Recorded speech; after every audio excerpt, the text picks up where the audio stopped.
Little Star Swanders channel ni subscribe, like, share Mario comment చేయండి Moreno videos కోసం thanks for your support. కలియుగ రాముడు శ్రీరాముడు సీతా శ్రీరాముడు నచ్చిన వారు లైక్ చేసి జై శ్రీరామ్ అని కమెంట్ చేయండి. సబ్స్క్రైబ్ చేసుకోండి, మీకు మంచి జరుగుతుంది. థ్యాంక్స్. రాముడిగా అవతారం ఎత్తిన రామాయణం గురించి మనం తెలుసుకుందాం. ఎపిసోడ్స్ అన్నీ మీరు చూడాలి అనుకుంటే ప్లేలిస్ట్లోకి వెళ్ళి అన్ని పార్ట్స్ మీరు చూడవచ్చు. ముందుగా మనం రామాయణంలో రాముడి గురించి శ్లోకం ఒకటి ఉంటుంది, అది డైలీ మనం 3 సార్లు చదువుకుంటే మనకి మంచి జరుగుతుంది. శ్రీరామ రామ రామేతి రమే రామే మనోరమే సహస్రనామ తత్తుల్యం రామనామవరాననే. శ్రీరామ రామ రామేతి రమే రామే మనోరమే సహస్రనామ తత్తుల్యం రామనామవరాననే. శ్రీరామ రామ రామేతి రమే రామే మనోరమే సహస్రనామ తత్తుల్యం రామనామవరాననే. ఇప్పుడు రామాయణం పార్ట్ 1లోకి వెళ్దాం. ఈ ఛానల్ని ఫస్ట్ టైం చూసేవాళ్ళు ప్లీజ్ సబ్స్క్రైబ్ చేసి లైక్ చేసి షేర్ చేసి కమెంట్ చేయండి మీకు ఎలాంటి వీడియోస్ కావాలి అని. మీరు అలా చేస్తే నాకు సపోర్టివ్గా ఉంటుంది, మరిన్ని వీడియోస్ అప్లోడ్ చేయడానికి వీలుగా ఉంటుంది. Thanks for watching. Welcome to Ramayanam 44. Previous episodes చూడాలనుకున్న వాళ్ళు ప్లేలిస్ట్లోకి వెళ్ళి చూడవచ్చు. రామాయణం ఎపిసోడ్ 44లోకి వెళ్దాం. రావణుడు మారీచుడు ఇద్దరు కలిసి రాముడున్న ఆశ్రమం దగ్గర రథంలో దిగారు. మారీచుడు ఒక అందమైన జింకగా మారిపోయాడు. దాని ఒళ్ళంతా బంగారు రంగులో ఉన్నది. దాని మీద ఎక్కడ చూసినా వెండి చుక్కలు ఉన్నాయి. ఇంద్రనీలము ప్రకాశించినట్లు దాని కొమ్ములు ప్రకాశిస్తున్నాయి. సగము నల్ల కలువ రంగులో, సగము ఎర్ర కలువ రంగులో ఆ జింక యొక్క ముఖము ఉన్నది. దాని కడుపు ముత్యాలు మెరిసినట్టు మెరుస్తుంది. సన్నని కాళ్ళతో ఉన్నది. సృష్టిలో ఇప్పటి వరకు ఎవరూ ఎరుగని రూపాన్ని మారీచుడు పొంది గంతులేసుకుంటూ ఆశ్రమంలోకి ప్రవేశించాడు. అక్కడున్నటువంటి లేత చిగుళ్ళని తింటూ అటు ఇటు పరుగులు తీస్తూ అక్కడున్న మృగముల దగ్గరికి వెళుతూ మళ్ళీ తిరిగి వస్తూ ఒక జింక ప్రవర్తించినట్టు ప్రవర్తించడానికి ప్రయత్నిస్తున్నాడు. మారీచుడు మిగతా మృగాల దగ్గరికి వెళ్ళేసరికి అవి ఈయనని రాక్షసుడిగా కనిపెట్టి దిక్కులు పట్టి పారిపోయాయి. అదే సమయంలో సీతమ్మ పువ్వులు కొయ్యడానికని అటుగా వెళ్ళింది. ఆవిడ కర్ణికారవ వృక్షము యొక్క పువ్వులు కోస్తుంటే ఆవిడికి అభిముఖంగా వచ్చి మారీచుడు నిలబడ్డాడు. ఆ జింకను చూసిన సీతమ్మ పొంగిపోయి, రామా లక్ష్మణ, మీరు మీ ఆయుధములను ధరించి గబగబా రండి అన్నది. రామలక్ష్మణులు వచ్చాక సీతమ్మ వాళ్ళతో ఎదురుగా ఉన్న ఆ మృగాల్ని ఎంత అందముగా ఉన్నదో చూసారా? సృష్టిలో ఇలాంటి మృగాన్ని నేను ఎప్పటి వరకు చూడలేదు. ఆ బంగారు రంగు చర్మము వెండి చుక్కలు అని సీతమ్మ మృగాన్ని గూర్చి వర్ణించబోతుండగా వెంటనే లక్ష్మణుడు శంఖమానస్తుతం దుష్టలక్ష్మణో బ్రహ్మవీత్ తమేవైమహం మన్యే మారీచం రాక్షసం మృగం. అన్నయ్య, ఇది మృగం కాదు, ఇది మారీచుడు. ఈ సృష్టిలో ఎక్కడా ఇటువంటి జింక లేదు. ఈ మారీచుడు ఇలా కామరూపాన్ని పొంది వేటకి వచ్చిన ఎందరో రాజులని ఆకర్షించి భుజించాడు. నా మాట నమ్ము, ఇది ఖచ్చితంగా మారీచుడి మాయ అన్నాడు. సీతమ్మ లక్ష్మణ్ణి ఇంక మాట్లాడవద్దు అన్నట్టు వారిచే రాముడితో, ఆర్యపుత్ర, ఈ మృగము నా మనసుని హరిస్తున్నది.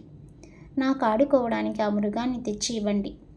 చంద్రుడు అరణ్యాన్ని ప్రకాశింపజేసినట్టు ఒంటి మీద రత్నాల్లాంటి చుక్కలతో ఈ జింక ఈ అరణ్యాన్ని ప్రకాశింపజేస్తుంది.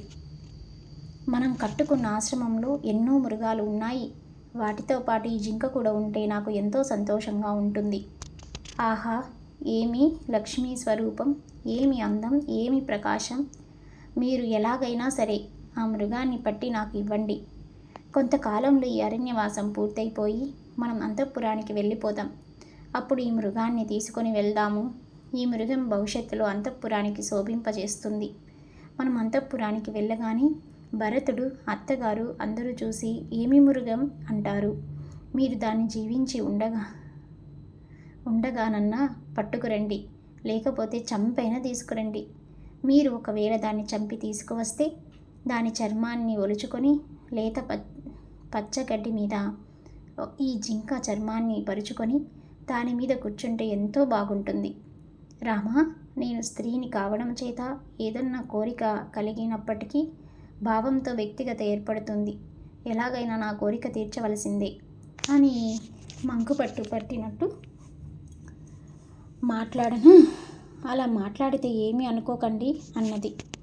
రాముడు లక్ష్మణుడి వంక చూసి, లక్ష్మణ, మీ వదిన 13 సంవత్సరముల అరణ్యవాసములో ఏమీ అడగలేదు. మొట్టమొదటిసారి ఈ జింకని అడుగుతున్నది. మీ వదిన ఆ మృగం పట్ల ఎంత వ్యామోహాన్ని పెంచుకున్నదో మాటల్లో స్పష్టముగా అర్థమవుతున్నది. ఆమె ఇంతగా ఈ మృగాన్ని అడుగుతుందంటే తీసుకురాని నేను ఎలా అనగలను? అందుకని నేను ఆ మృగాన్ని పట్టుకొని తీసుకువస్తాను. ఒకవేళ నేను దాన్ని ప్రాణాలతో తీసుకురాలేకపోతే దాని శరీరాన్నైనా తీసుకువస్తాను. మీ వదిన చెప్పినట్టు ఇలాంటి మృగాన్ని నేను కూడా ఎక్కడా చూడలేదు. ఇలాంటివి నాకు తెలిసి 2 ఉన్నాయి. ఒకటి చంద్రుడిలో ఉన్నది, ఇది భూమి మీద ఉన్నది. దీని అర్థం ఏమిటి అనగా, చంద్రుడిలో ఎటువంటి మృగం ఉండదు, భూమి మీద ఇది ఉన్నది అంటే ఈ 2 మాయా అని అర్థం. ఒకవేళ నువ్వు చెప్పినట్టు ఆ మృగం మారీచుడు అయితే నేను వాడిని సంహరిస్తాను. లక్ష్మణ, చాలా జాగ్రత్త సుమా. ప్రతిక్షణం నువ్వు శంకిస్తూనే ఉండాలి.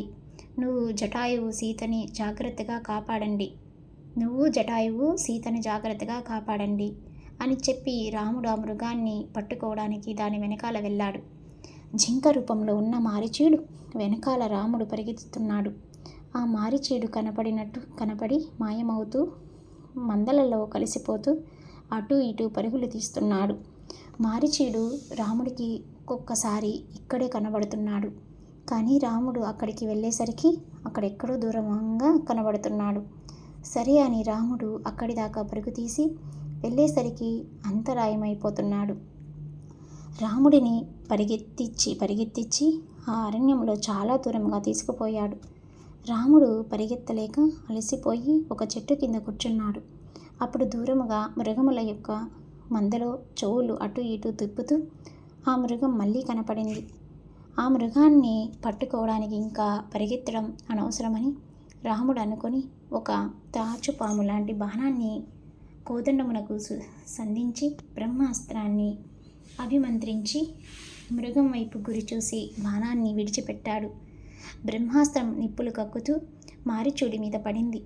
మారీచుడు రాముడి స్వరంతో గట్టిగా హా సీత, లక్ష్మణ అని అరిచాడు. ఆనకట్ట పగిలి అందులో నుంచి నీరు బయటికి వస్తే ఎలా ఉంటుందో అలా మారీచుడు శరీరం నుండి నెత్తురు బయటకు ప్రవహిస్తుండగా భూమి మీద తన నిజ స్వరూపంతో పడిపోయాడు. ఆ దృశ్యాన్ని చూసిన రామునుడికి వెంటనే సీతమ్మ గుర్తుకు వచ్చింది. లక్ష్మణుడి మాట గుర్తుకు వచ్చింది.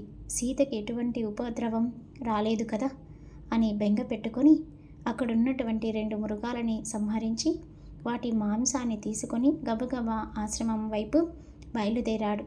మారీచుడు అన్నటువంటి ఆ సీత, లక్ష్మణ అన్న కేక సీతమ్మ చెవిన పడింది. సీతమ్మ లక్ష్మణుని పిలిచి, మీ అన్నగారు ఏదో ఉపద్రవంలో ఉన్నారు, హా సీత, లక్ష్మణ అని ఒక పెద్ద కేక వేశారు.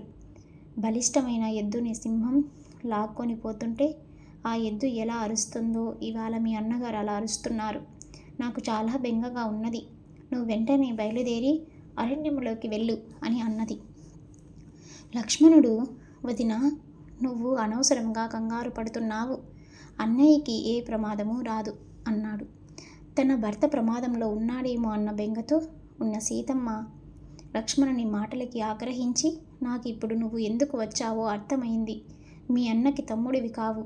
నువ్వు మీ అన్న పాలిట పరమ శత్రువువి. అందుకే మీ అన్న ప్రమాదంలో ఉంటే నువ్వు ఇంత సంతోషంగా కూర్చోగలుగుతున్నావు. నువ్వు ఇంతకాలము రాముడి వెనకాల ఉండటానికి కారణం నా మీద నీకు కోరిక ఉండడమే. అందుకే రాముడికి ప్రమాదం వస్తే నన్ను పొందాలని వెనకాలే వచ్చావు. నీ ముఖంలో ఒక గొప్ప నమ్మకం, హాయి కనపడుతున్నాయి. శత్రువు చేతిలో దెబ్బతిన్న రాముడి గొంతుని విని ఇంత హాయిగా కూర్చున్నావు. ఈ క్షణం కోసమే నువ్వు 13 సంవత్సరముల నుంచి నిరీక్షిస్తున్నావు. మహాపాపి, ఎంత ద్రోహబుద్ధివో ఇతో వచ్చావు. నువ్వు రాముడిని విడిచిపెట్టి ఉండలేక రాముడికి సేవ చేయడానికే వచ్చిన వాడివని అయితే రాముడు అరణ్యంలో ఆ సీత ఆ లక్ష్మణ అని అరిస్తే నువ్వు ఇంత హాయిగా కూర్చోగలవా? నాతో కూడా చెప్పకుండా అన్నగారిని కాపాడడం కోసము పరిగెత్తేవాడివి. బహుశా భరతుడే నిన్ను పంపాడేమో. మీ ఇద్దరు కలిసి కుట్ర చేశారు అన్నది. తన 2 చేతులతో సీతమ్మకి అంజలి ఘటించి లక్ష్మణుడు, దేవతలు, దానవులు, గంధర్వులు, యక్షులు, కిన్నెరలు, ఈ బ్రహ్మాండంలో ఉన్న వీరులంతా ఒక పక్క, మా అన్నయ్య ఒక పక్క ఉన్న ఆయనని ఎవరూ నిగ్రహించలేరు. అన్నయ్య పరాక్రమం ఏమిటో నాకు తెలుసు. వదినా, ఎవరో అరిస్తే నువ్వు బెంగ పెట్టుకొని మాట్లాడుతున్నావు. అరిచినది మాయమారీచుడు. అన్నయ్య అరవలేదు. నా మాట నమ్ము అన్నాడు.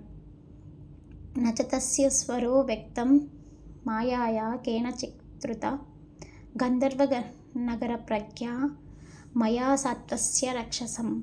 నేను యథార్థము చెబుతున్నాను. అది అసలు మా అన్నయ్య అరుపు కాదు. మాయవి అయిన వాడు నిర్మించిన గంధర్వము నగరము ఎలా ఉంటుందో అలా మా అన్నయ్య కంఠంతో చనిపోయే ముందు ఒక మాయవి అరిచాడు.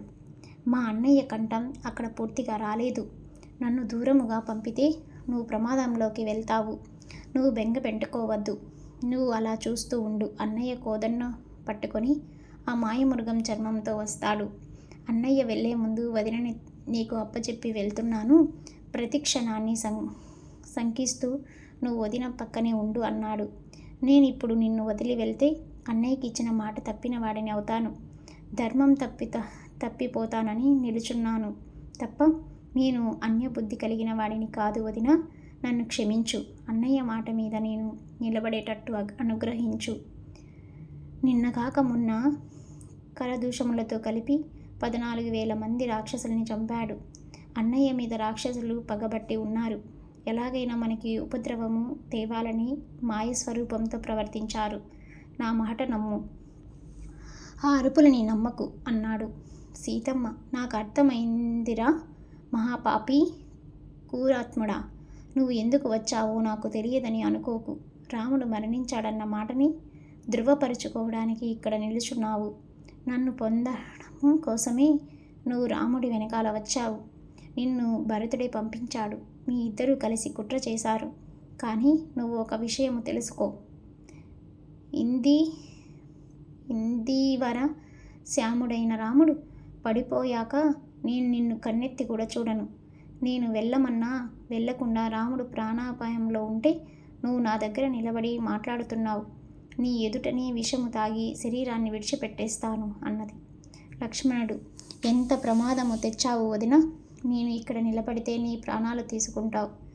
నేను వెళ్ళిపోతే నీకు ప్రమాదం వస్తుంది అని 2 చేతులతో సీతమ్మ పాదములు పట్టుకొని, వదినా, నువ్వు ఇవాళ ఒక సామాన్యమైన స్త్రీ మాట్లాడినట్లు మాట్లాడావు. నువ్వు నన్ను ఇన్ని మాటలు అన్నావు. కానీ నేను మాత్రం ఒక్కదానికి కూడా జవాబు చెప్పను.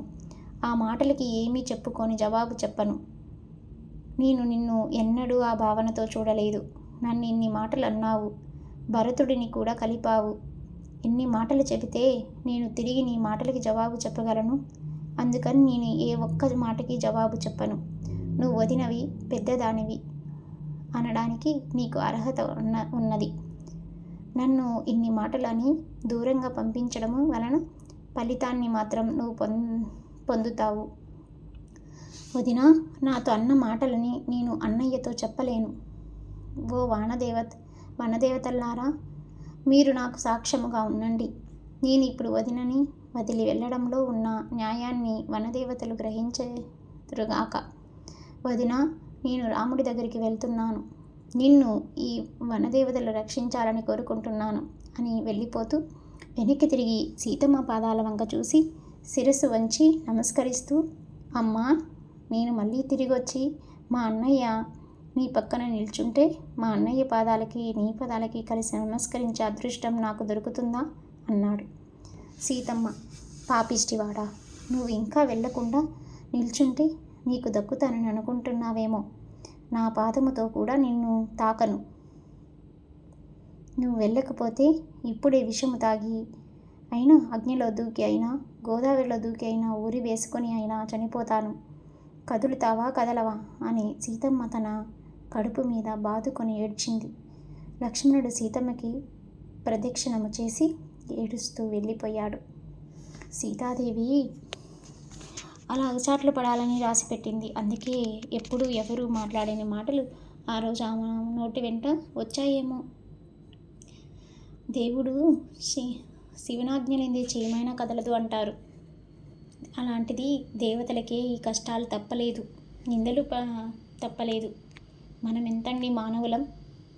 నెక్స్ట్ ఎపిసోడ్లో ఏమవుతుందో, లక్ష్మణుడు తన వదినను వదిలి రాముడి దగ్గరికి వెళ్తాడా లేదా సీతమ్మను వదిలి వెళ్ళకుండా అక్కడే ఉంటాడా అనేది నెక్స్ట్ ఎపిసోడ్లో చూద్దాం. Thanks for watching. Please subscribe my channel.